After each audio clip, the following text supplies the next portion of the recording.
Adar Sheni yet, but we're going to take the opportunity to get ready for Pesach after that. So since it is the last day, we've covered the 3 chapters in Peninei Halacha on the rules of laws of Purim. We're going to do a brief review on chapters 14, 15, 16, and even 17. So it's actually 4 chapters that we've covered. And I'm just going to, the way we're going to do this is by giving you a quiz. Okay? Yeah. So we're going to, I'm going to give you like 1 or 2 questions on each page or each major halacha, and then I'll let you look it up. You don't have to know it off by heart. I'll let you look it up and sort of find it in the book, and then we'll discuss it and see whether we've been successful at learning something. Okay? Sounds good?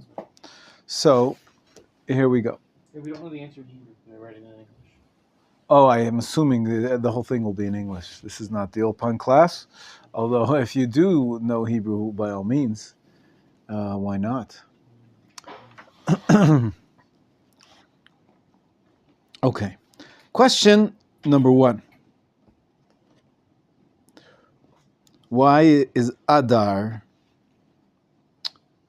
the time for increasing joy? Number 2. What are the 4 parshiot? And when do we read them? Question number 3. Do you write these on the board? Sure.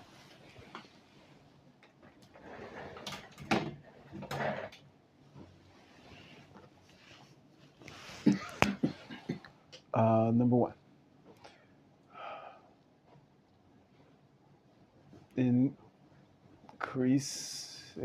Increase joy in Adar. Or why? Number 2, 4 parshiot. And when? Number 3.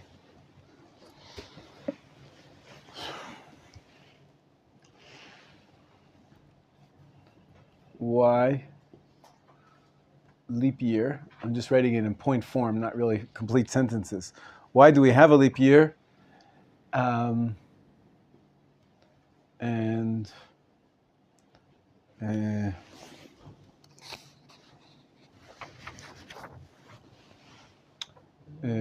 when do we celebrate Purim? Number 4.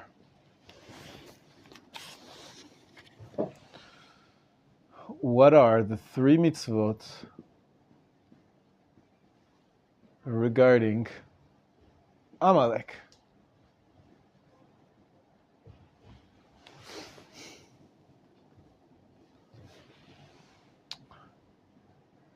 And how do we It's part of the question. keep them? Yeah, it's part of the same question. Today. Number 5.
3 practices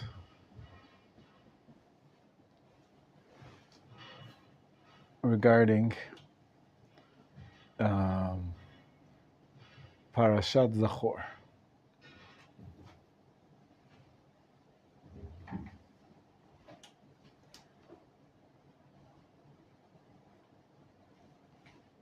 Okay, name 3 practices regarding Parashat Zachor.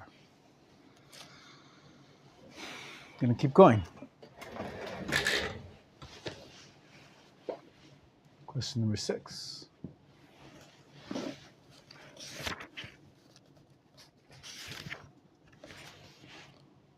Why do we fast on Ta'anit Esther?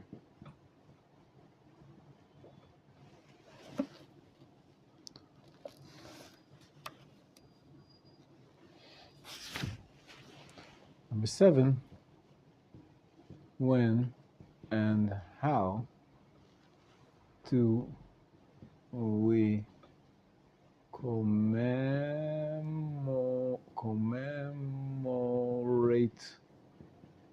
half shekel?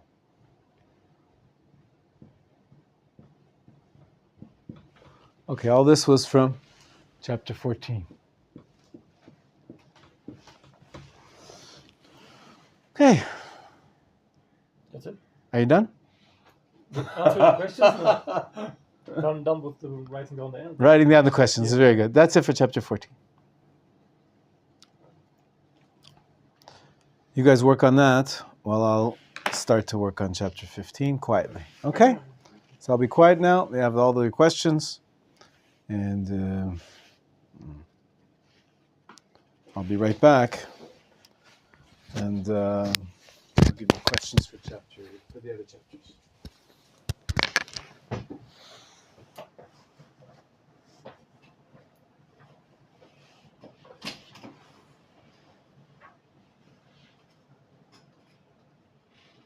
Thomas.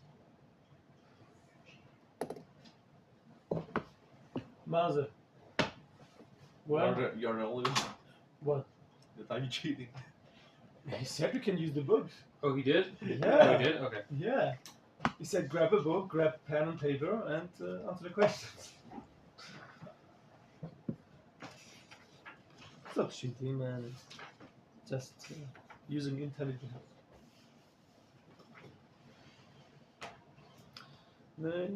Four parshiyot.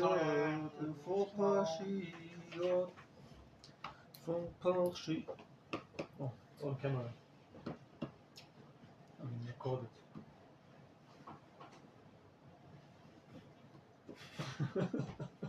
Stop. I don't know. Are you recording right now? Yeah, it's recording. Okay. So be careful what you say about certain croissants. What's the question number 5? 3 practices? Three The practices regarding Parashat. 3 practices Zachor. regarding Parashat Zachar.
drawing.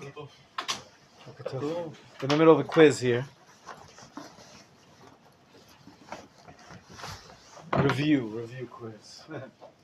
Review exercise. Let's call it that so nobody gets upset. Review exercise.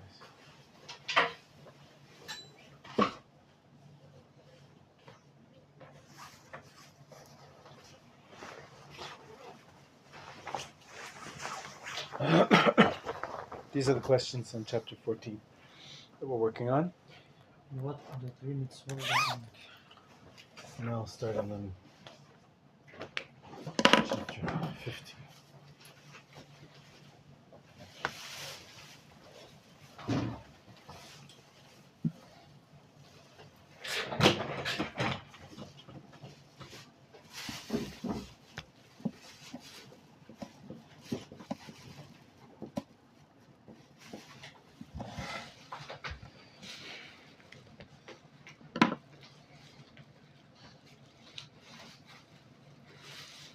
Was that the questions of Weinberg? Yes, they are. And the questions are in the book. That's right. All the answers are in the book. The questions. Right here on the board. Okay. Good morning, Amos.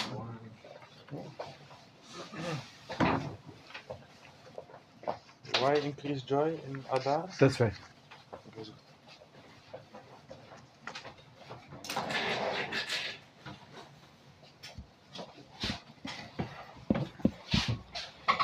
Can you just put like one and then the answer behind it, right? As you wish.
Oh, okay. Yeah.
4 pashiyot?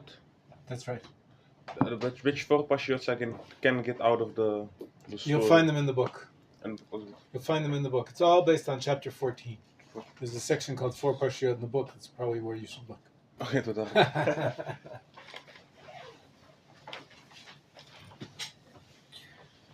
Okay.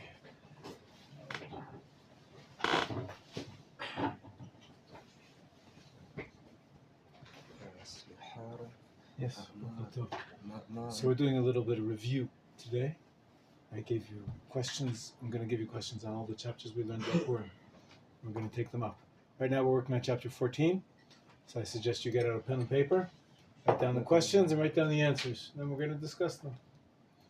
Okay? Look, it's good to see you. Very important. Today's a review of all of the laws of Purim.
Do you need a pen and paper?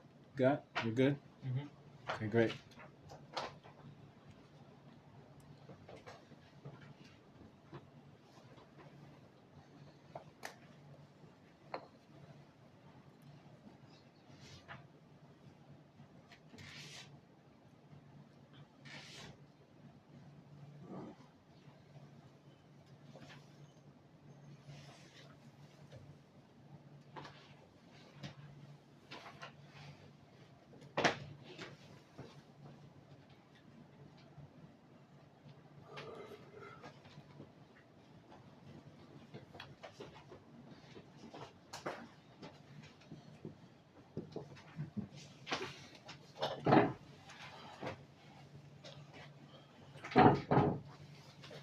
So just give a few more minutes for chapter 14 and we'll take it up.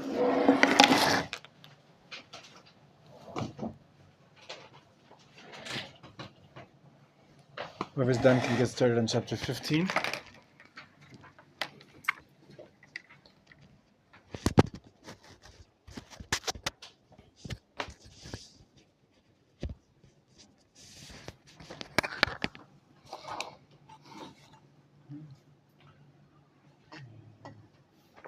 You're done on 14? Yeah. You're done on 14. Good. Okay. Thomas, you're done on 14 almost? I am now approaching the 75th one. The 5th. Okay. Give another 5 minutes then. Okay.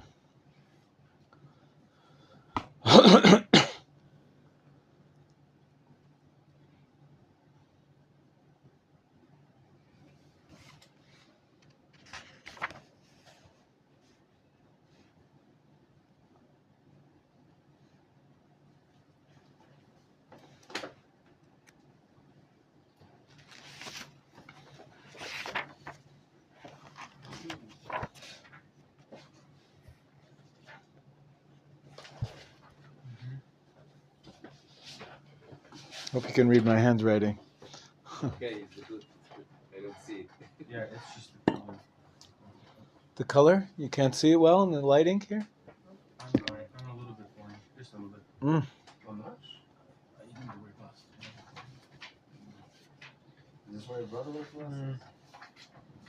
Yeah.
minutes and we'll take up the first chapter.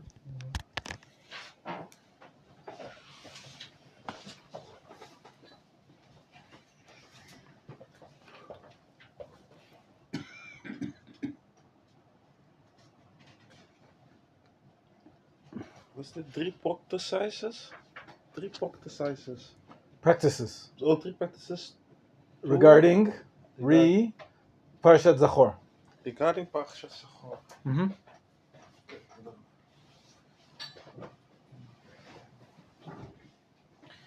Oh, first question. What are the...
Okay, we're going to start.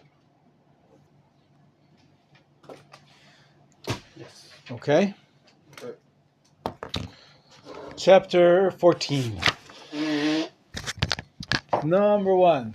Why do we increase joy in Adar? David, what do you have to say to us? So I wrote that, Even if you're not finished, by the way, if everybody else, whoever's not finished, take a break, put down your pens, look at it from the books, learn from your friends, learn from our discussion now. You'll complete your writing down after the class or during your break. And for now, we're going to discuss. And then we'll, the time for writing is officially paused. so Yes, I- David, I go ahead. So what did you wrote say? down that in this month Hashem turned a bad thing into something good. So therefore we are so mitzvah to rejoice. Excellent. Yafeh. Good. Anybody want to add to that? Or what did you say? Why do we increase? I read almost the same thing. It says the month of Adar has the unique character of transforming bad into good. When Adar arrives, we increase our joy. For the opposite, when Har arrives, we cut our joy. What was the last sentence? For the opposite, you say in contrast, when Har arrives, we cut our joy. We diminish our joy. Yes. In contrast to Av. Yes, when Av arrives, we diminish our joy, and Adar increase our joy. Good. Number 2. The 4 parashiyot. What are they and when? What do you say, Moshe? I wrote down Shekalim, Good. Zachor, Para, and HaChodesh. Excellent. I just wrote down that Shekalim is read on Shabbos right before Purim, and the rest are read on other, I guess it would be Shabbosin, but Shabbatot. Right. A close, but no cigar, really. Shkalim is read before Purim, but not immediately before Purim. The Shabbat before Purim. Zachor is the Shabbat before Purim. Shkalim is probably 2 or 3 before Purim. Like this coming Shabbat is going to be Shabbat Shkalim. And it's even before Rosh Chodesh. And then we have a break for a week. And then we have Zachor. Zachor is the one that's always right before Purim. In the months before. The Shabbat before Purim. Okay. Shkalim is before the Shabbat before Adar. Oh, the Shabbat This is what I mean. That's what you meant. Yeah. Shabbat. Shkalim is the Shabbat before Adar. That's this coming Shabbat. We mavarchim Chodesh Adar, and we read Parashat Shkalim. Okay, so the 4 parashiyot and when. I didn't really ask you why or what they're about, but let's review that briefly. Shkalim is about the tax of a half a shekel that had to be collected by the end of Adar. So to give everybody a heads up of a month, that you've got a month to get in your tax money, they reminded people before the month of Adar begins by reading Parshat Shkalim. Parshat Zachor, we read it to remember Amalek. We're going to come back to that in number 5. And that's read always before Purim because Because that's what Purim is about. Right, the enemy of Purim, Haman, was a descendant of Amalek. So it's like a third rendition of the war of the Jewish people against Amalek. Then comes what's next, Moshe? Para. What's Parshat Para about? About atonement before Nisan. Yeah, okay. What does that mean? Parshat Para. One how to purify himself from ritual impurities. Right. What does Para mean? The red cow. The red cow. Right, the cow. Yeah, heifer is a funny word for cow. Yeah, the red cow, red heifer. Para aduma, exactly, the red cow. And why do we read about it then? What did you say? To instruct one how to purify himself from ritual impurities. Exactly. So they can Right. enter the temple and bring offerings. And the temple of why is everybody going to the temple soon? Well, it's sages instituted that it be read as the month of Nisan approaches, so that one can prepare and purify himself for the upcoming Pesach offering. For the Even though we Pesach don't bring offering. this offering nowadays, we read Parshat Para in commemoration of the temple. Excellent. And the last one is HaChodesh, as you said, what does it talk about? And when is it read? The new moon. Which Like new the moon? general- Certification on the new. general- Well, okay, but we have that 12 times a year. Why this one? We approach to What are we approaching? Nisan.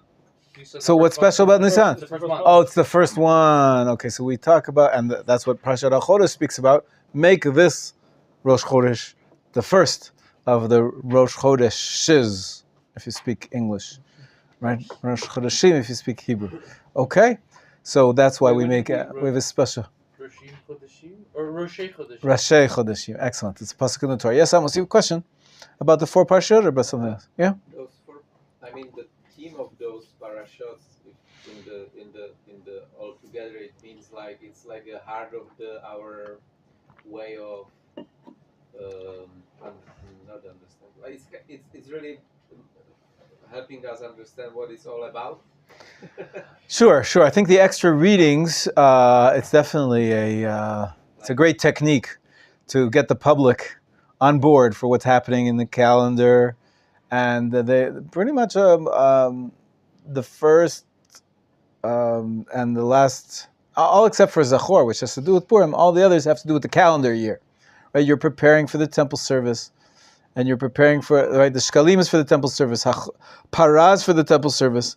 And HaChodesh is about the calendar, the changing of the new month coming, and Zachor is about Purim. So they do have different ideas, but they come together as a package of 4. Usually there's a break, or at least one in between, 1 and 2.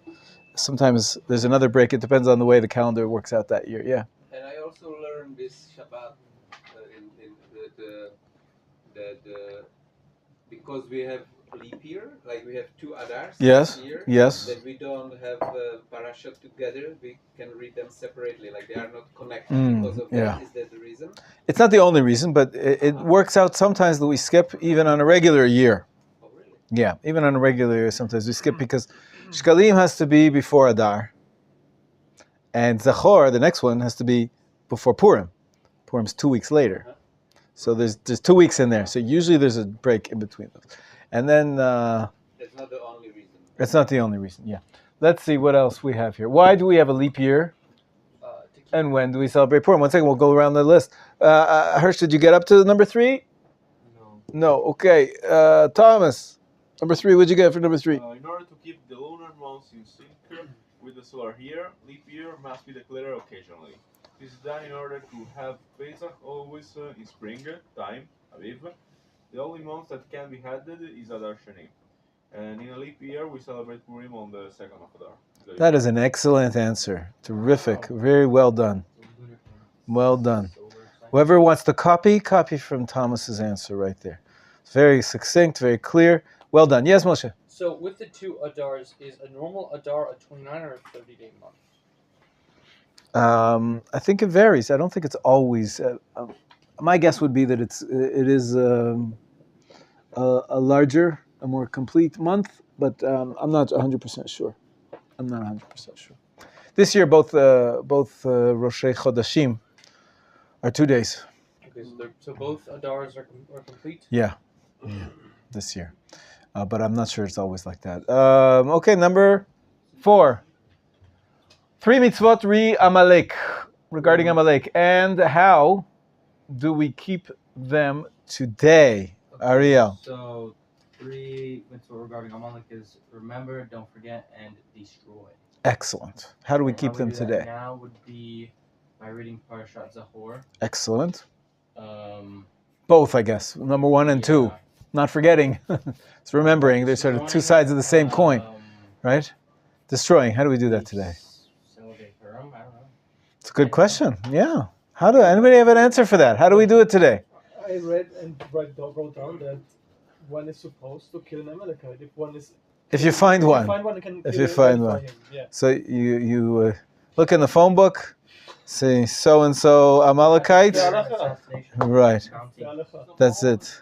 No, but I think we can say it equals to fighting evil. In the world, like in morality. That's right. So both answers are correct. The number 1 answer is we don't. We don't have Amalekites, so we can't really fulfill it. Even though theoretically, if we could, we would. And that's the simple answer. The more complicated answer is that, at least as a metaphor, as a motivation, we do use this to fight the enemies of the Jewish people. Whoever attacks the Jewish people, tries to destroy them, has a little bit of Amalek in them. And so when we fight to defend the Jewish people against their detractors, you could say that's a little bit of fulfillment of the mitzvah of destroying Well, if Amalek. your enemies are destroying you just because you're Jewish, they're probably Amalek, no?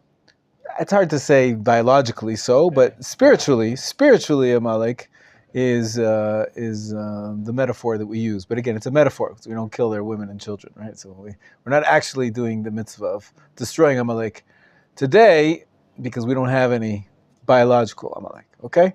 Next question. Excellent. Well done. Number 5. 3 practices regarding Parshat Zachor. Did you get up to that, Michael? Or you came late. Did you get up to number 5? 5? Yeah.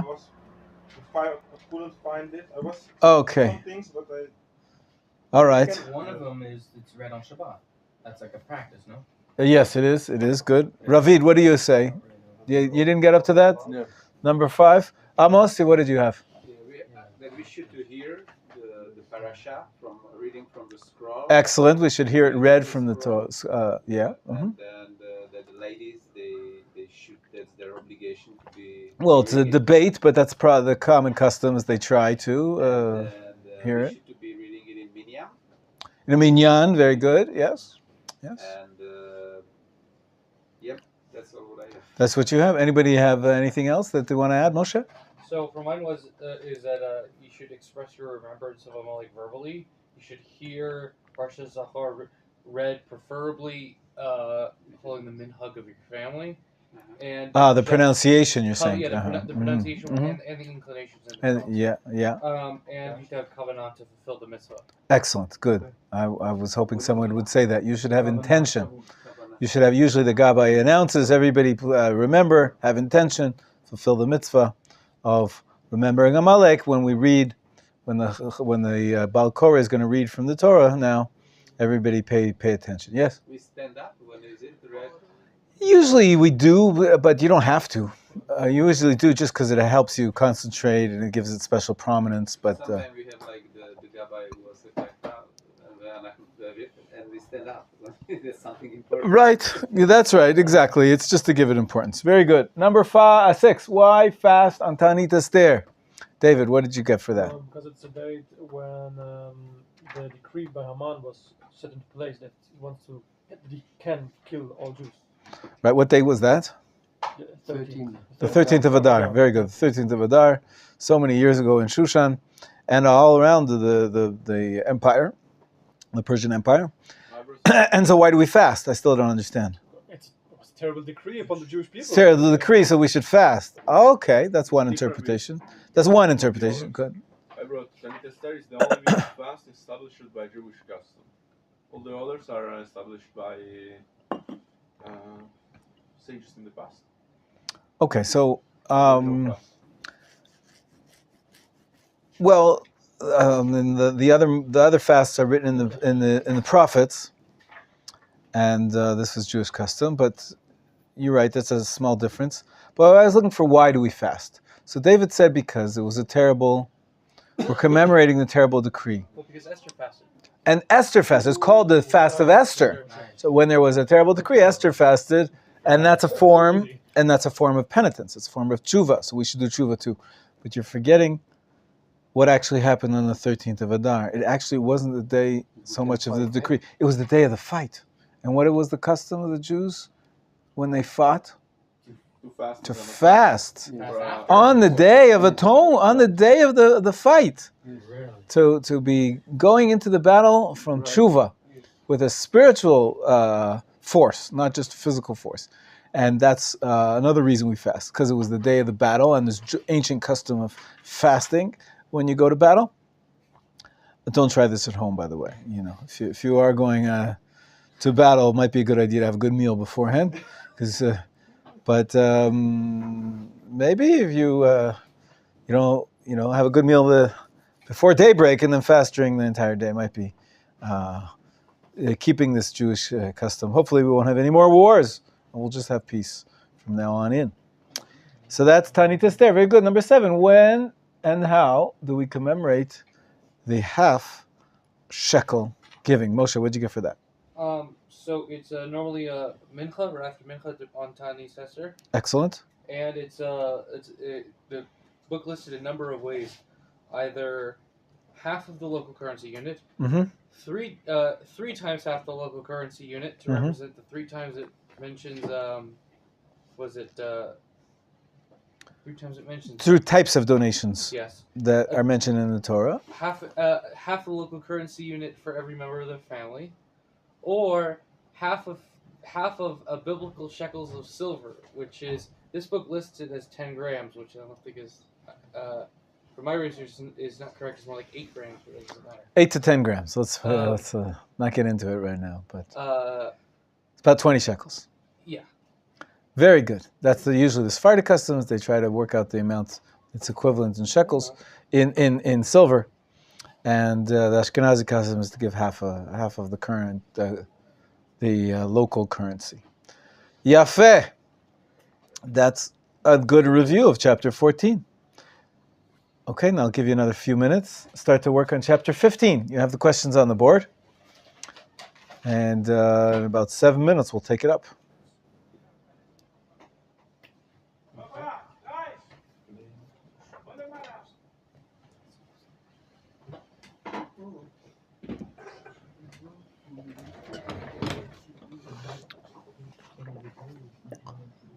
Explain times of the importance. 2 explanations of the importance of the Purim events.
Question, sir.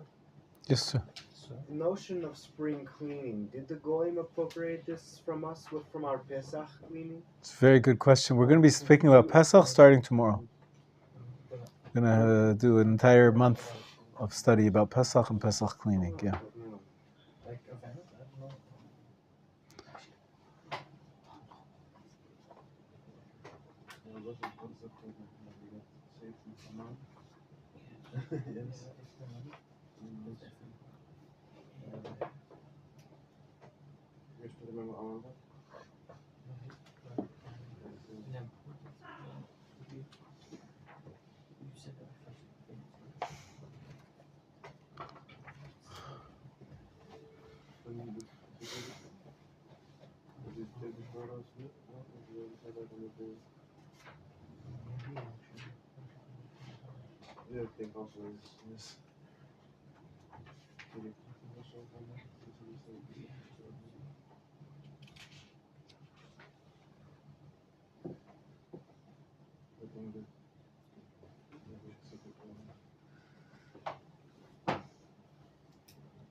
Okay, 2 more minutes and we'll take it up.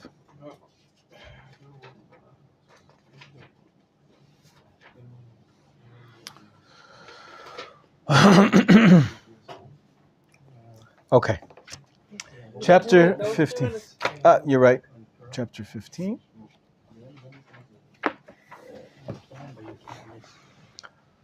Okay, Ariel. Give me one explanation of the importance of the Purim events, Ariel.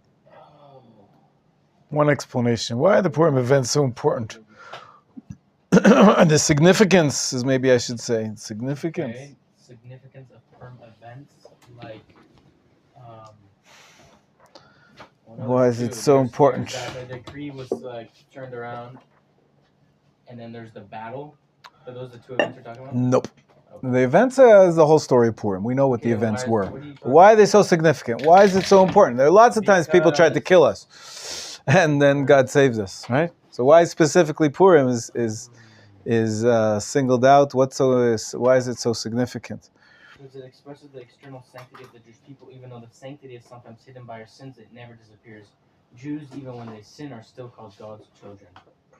Good. God directs the world and arranges events for their benefit in order to save and redeem them. Well done. That's a good answer. I wonder where you got it. Which is good, because you're supposed to be getting it from there. Reading the book and summarize. So the way, in my words, what I would summarize, I would stress the historical context of the Persian Empire, and as he mentions there, the Jews enjoying the feast of the king, Achashverosh, who was celebrating the downfall of the Jewish people, and essentially their assimilation by participating in this feast. And it's so significant that God did not allow this to happen, and the Jewish people continued to stand up for their faith, and they did not assimilate. In the end of the story, they were not destroyed or assimilated. So that's number one significance, is that it indicates the survival of the Jewish people against the dangers of assimilation. That's number one. Number two, anybody else have a second importance or significance of? Yeah, Thomas. Also, Israel at the time of Esther Amacha accepted the Torah anew. They renewed the commitment and the The renewal commitment at the time was greater than the Nasa V'Nishma. Excellent. Very good. The second theme mentioned was the one of accepting the Torah anew. The Jewish people accepted upon themselves to keep the mitzvot of Purim and all of the mitzvot of the rabbis, which Purim, of course, is a very symbolic rabbinic holiday, which brings us to the next question. How was Purim established as a holiday? Yes, Michael. I'll just write by Esther holding a letter to the sages. Good. The sages had to decide to add a holiday. Anybody else want to add to that, Moshe? So the sages considered the miracle of Purim to be the last miracle of the Tanakh, chronologically. Good. Good. With the men of the Great Assembly, following the desire of Esther Malka, read the Megillah and established Purim as an holiday midirabanan. Very good. Now that brings us to a little bit fine tuning. Is it a Doraita holiday or a Rabbanan holiday? Or Yafeh. It's the third option. It's in a weird limbo land. It's in between Doraita and Kabbalah and the Rabbanan. Very few. Yeah. Okay. Very few. Because it's a rabbinic holiday, clearly. It doesn't say in the Torah to keep Purim. Didn't happen yet. But on the other hand, it does. It is recorded in the Tanakh as a holiday. It's in the Tanakh itself. So when you have a rabbinic institution written in the Tanakh, that's called Divrei Kabbalah. Not the Kabbalah of Madonna. Right? Not that kind of Kabbalah. Kabbalah means we have a tradition, essentially, receiving the tradition. We received the tradition that the rabbis instituted. Purim, very good. So Purim is established as a rabbinic / biblical holiday. Number 3, what should you do if you don't hear a few words of the Megillah? Amos, what did you didn't get up to that. Moshe, go for it. So, assuming that you are a fast enough reader, what you should do is, assuming you have the Megillah in front of you, you should read. You should start where you missed a word. Yes. Read and then catch up with the reader person who's reading. Yes. Very good. Very good. And as long as, even if the one in front of you is just a printed copy, as long as at least 50% of the words that you hear were read out of a kosher like stam prepared parchment scroll. Yeah. You're that's good. Very good, Moshe. Very good. Correct. Yes, Amos. If you don't make it in the evening, you go in the morning for sure. Well, if you don't make it in the evening, you find somewhere else in the evening to try again, because you're really supposed to read the Megillah twice. Oh, it could be all done all night. Yeah.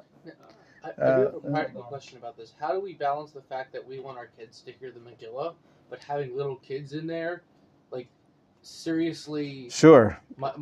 Undermines everybody else being able to hear anything, right? Get a microphone and a speaker.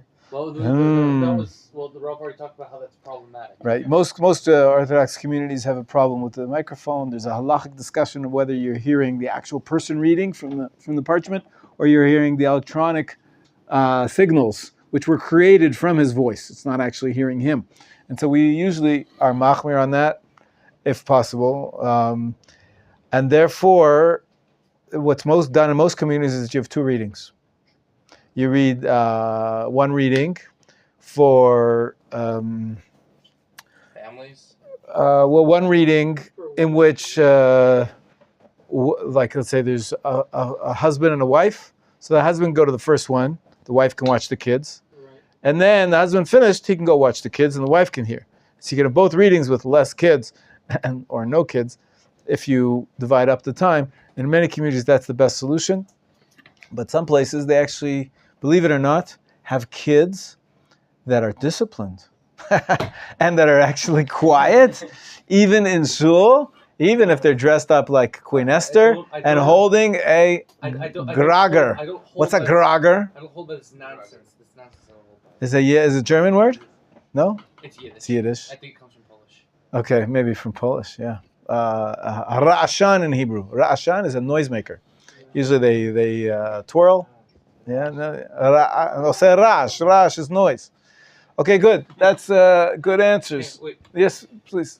If one could make out every single word could one fulfill his mitzvah of hearing the Megillah if he's in another room? But there's a wall in between him. Good question. The answer is yes, I believe. It's a little more complicated. You don't necessarily count for the minyan, but if they have 10 in that minyan and you just hear them, even if you're outside the building, you hear through a window, you can be yotze. Yeah. Okay. As long as you hear every word, yeah. Then that makes the microphone question even a bigger question. Right. Because Right. You have whole Jerusalem fulfill it. It does count. I think they actually have on the radio and TV a proper reading of the Megillah. Yeah. I don't know if you're yotze, but better than nothing. If it's according to some opinions, you would be yotze if it's live. If it's just a tape. Well, here's the thing. If it's just a recording. When you're hearing a sound through the wall, you're hearing it through the vibration of the wall. So I do not really see a difference between the wall vibrating and an electrical signal going through a wire. Okay. I think there is actually a physical difference because, the way the microphones work today, it's not just the reverberations of the original sound. If it was purely analog. If it was analog, but most things are digital now, so that's very different. But if it's analog, listen, if you have those you have a cup, a cup at the end of a string, right? And you play with your sister, and from far you can hear very far away. That's perhaps would be kosher, but if it was a purely analog amplifier, like you had a microphone and a speaker, and it was all analog. I believe they actually make some of those for shuls where they really need it and they don't have any other solution. I just want to finish off because we have to continue. Can one work on Purim? No. Yes, but only if you really, really have to. Good.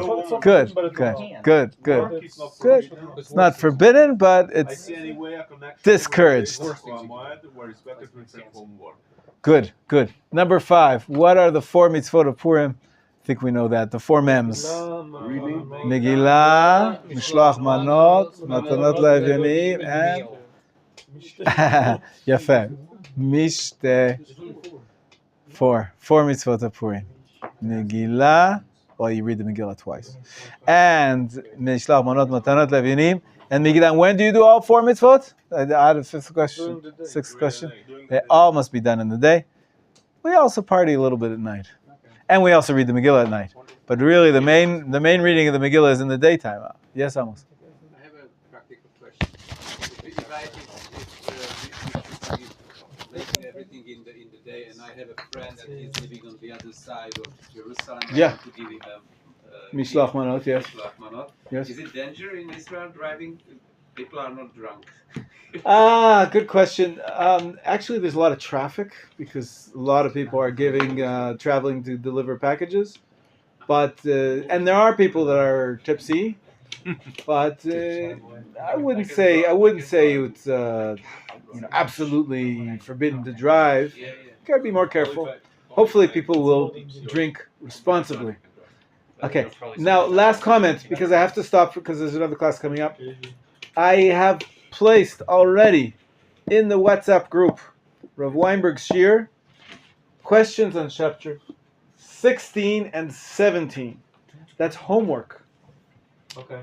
Tomorrow morning, 9 a.m., we'll take them up quickly and we'll start learning about Pesach. Chapter 16 and 17, there's about 10 questions.